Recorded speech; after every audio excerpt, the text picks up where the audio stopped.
Well, Gary, 3 points, job done. Yeah, very pleased. It was more about getting the result today, and of course than the performance. But I thought the first 20 minutes of the game was a little bit flat, but all of a sudden Joe McNerney had a great shot which nearly went in, and from then on it seemed to, certainly from 20 minutes on going into half time, it certainly livened us up a little bit, and we could have come in certainly to the good more than 1-0, but it was important we started the second half well, which I thought again we did. James Walker got his first goal for the club, which was important, and I'm sure that'll help him going forward. 2-0 from there on. I thought that again for the next 15-20 minutes we had several chances, played some good football, had a good tempo, and then the game for some reason we went a little bit flat, and being fair to Bishop Stortford, they battled, and but I say certainly deserved to win the game, certainly by at least 2 goals, and on the day it's an important 3 points for us. And you must be very pleased to see both Walker and Moses getting on the score sheet. Yeah, very much so. James hadn't played for a long while, and I think that's about his 4th game back now, and I'm hoping that the ratio of games he's having on top of each other in respect of level of fitness and sharpness will improve, and of course he's got that goal, which is important. Moses had been out of the team over the last couple of weeks. Basically, I think we all know it's a long season, and I felt that he just did a little bit of a time in respect of a little bit of fatigue and everything else there, but I'm pleased to see he's scored today, and as I say, it's an important 3 points for us. And I thought Craig Dobson played very well today, and showed a lot of confidence throughout the game.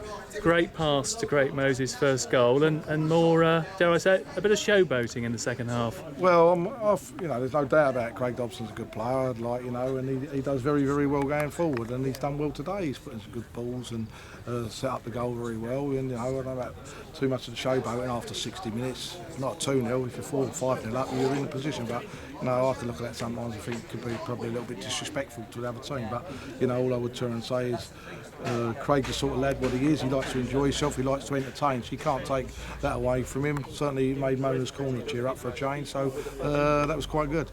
And there's been a lot said about missing Kieran Murtagh and Davies, but I thought Doughty today had a strong game and was showing signs of actually adjusting to life at this level. Very, very fair comment. Of course, Kieran Murtagh was a top player. We all know that, and I wish him all the best at Wickham, and he done superb for us, and I'm grateful to Wickham for all their help and support. But yeah, it was hard to lose Kieran. It was hard to lose Jay Davies at the time when we lost him.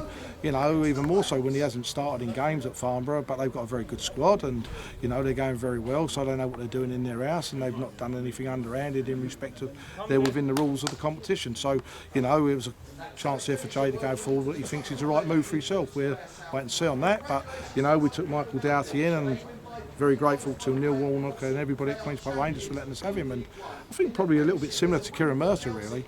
But it took Kieran probably 2-3 games to get involved here at the game and the level and adjusting to his teammates well. But Michael certainly played a lot better today, and he's a good player. And like I say, it was an opportunity today to turn around and get a couple of lads off and give a couple of other boys a run, and very pleased. There's no doubt about that. It was an hard week for myself. It was a hard week for all the players and the staff. We were disappointed last week. We know that, but you have to look at it both ways. It's like that this time of the season. We're all saying it, last week, and all the other teams are probably saying it this week. It's evened itself out again. It seems a silly thing to say. It's worked out probably at the moment in our favour again, because basically we're in the same position, really, I think, than where we were 7 days ago before the Dartford game, but 2 more games are gone.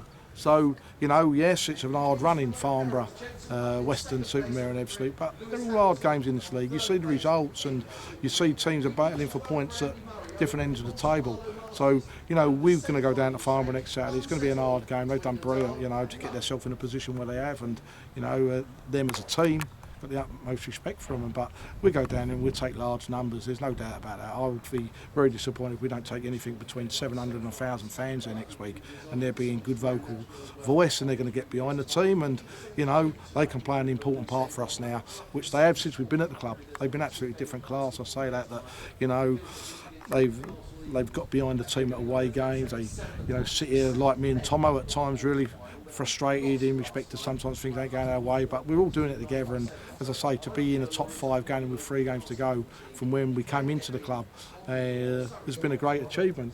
Pitches are getting hard now, they're getting a little bit bobbly, we're not quite playing the way we'd like to play, but you know, it's a great position, and a position that me and Tomo, I'm sure the supporters and all the players wouldn't swap for anything apart from like above, of course, with 3 games to go. Lovely, well done, Gary. Enjoy your evening. Cheers.